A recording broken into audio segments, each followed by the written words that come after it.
Nini inaendelea? Huyu ni rafiki yangu tu. Huyo anatokanga kwa hizi nyumba za hapa chini. Sasa alikuwa amekaa nimsaidie na gas.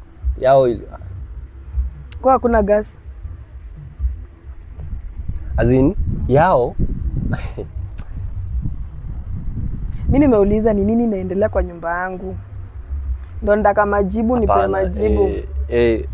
Si umwambie nini inaendelea. Umekuja kufanya? Nilikuwa tu nimekuja kuomba gas. Kuomba gas mnakuja kukaa hapa mkiongea stories za wanaume. Mama mimi si ni mwanaume.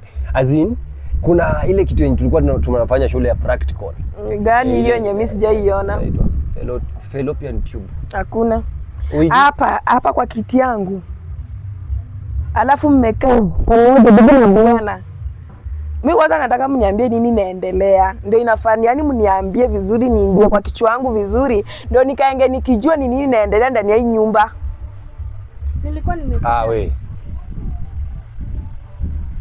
Harakisha uniambie. Ulikuwa umekuja kwa nini? Muuliza alikuwa amekuja. Hapana, mimi nauliza wewe. Wewe ndio umemleta kwa hii nyumba. Si wewe angeingia kwa nyumba yangu. Amekuja kufanya nini? Umeona nimeenda shughuli zangu, uko na ulete mwanamke ndani ya nyumba.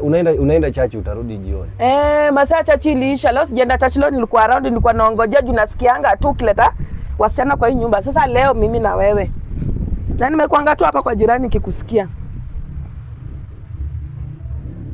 Sasa basi pole mama. Pole gani? Mimi nyumba yangu yenye nalipa.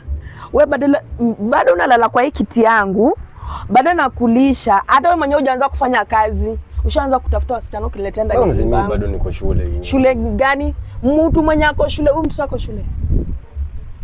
Mimi nimekuuliza tu. Wewe uko shule sijakataa. Huyu ako shule bado. Nini mna discuss? Tulikuwa tunafanya practical.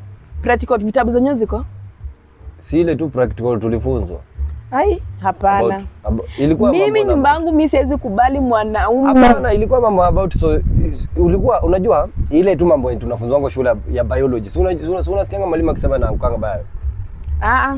Hiyo yenyu ni tofauti. Ya shule inaeleweka, ujuange kwa amebeba kitabu na pia uko na kitabu yako. Lakini hamna kazi yenu ni kuongea maneno ya mapenzi, vile mmesiana.